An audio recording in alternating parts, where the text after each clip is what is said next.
بسم اللہ الرحمن الرحیم۔ السلام علیکم۔ رسول اللہ صلی اللہ علیہ وآلہ وسلم کی کائنات عالم میں تشریف آوری پیر کے دن ہوئی۔ حیات طیبہ کے اس پہلے پیر کو ایمان کسریٰ میں زلزلہ آ گیا اور اس کے 14 کنگرے گر گئے۔ نار فارس بجھ گئی جو 1000 سال سے نہیں بجھی تھی۔ اس کے علاوہ بحیرہ سدہ خشک ہو گیا۔ حضور صلی اللہ علیہ وآلہ وسلم کی والدہ حضرت آمینہ رضی اللہ تعالی عنہا نے فرمایا، جب آپ صلی اللہ علیہ وآلہ وسلم پیدا ہوئے تو میرے بدن سے ایک نور طلوع ہوا جس سے شام کے محل روشن ہو گئے۔ آپ صلی اللہ علیہ وآلہ وسلم کسی گندگی کے بغیر پاک صاف پیدا ہوئے۔ عثمان بن ابی العاص کی والدہ فرماتی ہیں کہ ولادت کے وقت جدھر نظر جاتی تھی نور ہی نور تھا۔ قریش مکہ کے چند معتبر افراد برقہ بن نوفل، زید بن عمر بن نفیل، عبداللہ بن حجش اور عثمان بن حویرث ایک بت کے پاس جمع ہوا کرتے تھے۔ ایک رات انہوں نے اس بت کو منہ کے بل گرا ہوا پایا۔ انہوں نے اس بات کو مکروہ جانتے ہوئے اس بت کو سیدھا کر دیا مگر وہ پھر منہ کے بل گر گیا۔ بعد میں عثمان بن حویرث نے بتایا کہ یہ حضور صلی اللہ علیہ وآلہ وسلم کی ولادت کی رات تھی۔ اب مجھے مشرکوں کی نجاستوں اور زمانہ جاہلیت کی ناپاکیوں سے پاک و صاف کر دیا گیا۔ اور پھر تمام بت جھک گئے اور ایک صدا سنائی دی، حضرت آمینہ رضی اللہ تعالی عنہا کے ہاں محمد صلی اللہ علیہ وآلہ وسلم پیدا ہو چکے۔ اس وقت عبد المطلب کوہ صفا پر چلے گئے۔ کوہ صفا کو انہوں نے پر غوطہ دیکھا، یوں لگتا تھا کہ اس کے تمام پرندے اور بادل مکہ پر سایہ کیے ہوئے ہیں۔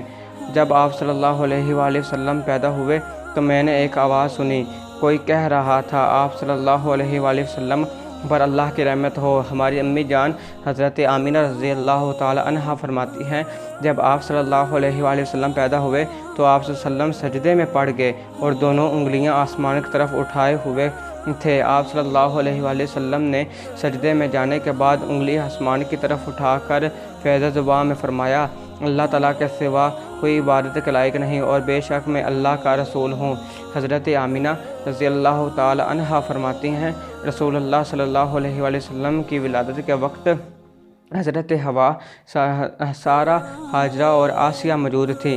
ان چاروں نے حضور صلی اللہ علیہ وآلہ وسلم کو ایک زرین تشت پر آب کوثر سے نہلایا اور سر مبارک پر سبز کپڑا باندھ کر اور عطر بہشت مل دیا اور آپ صلی اللہ علیہ وآلہ اور حضرت آمینہ رضی اللہ تعالی عنہا کی گود میں لٹا دیا۔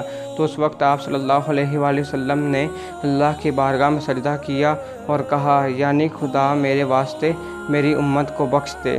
اللہ تعالیٰ نے فرمایا، میں نے تیری بلند ہمتی کی وجہ سے تیری امت کو بخش دیا۔ پھر فرشتوں سے فرمایا، اے فرشتوں، گواہ رہنا کہ میرا حبیب اپنی ولادت کے وقت بھی اپنی امت کو نہیں بھولا تو قیامت کے دن کس طرح بھولے گا۔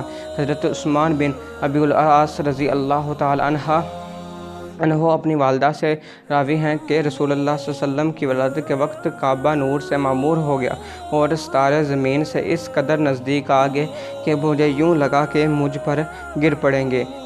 ہماری امی جان حضرت آمینہ رضی اللہ تعالی عنہا فرماتی ہیں کہ بادل کا ایک ٹکڑا نمودار ہوا جس کے باعث حضور صلی اللہ علیہ وآلہ وسلم آنکھوں سے اوجھل ہو گئے۔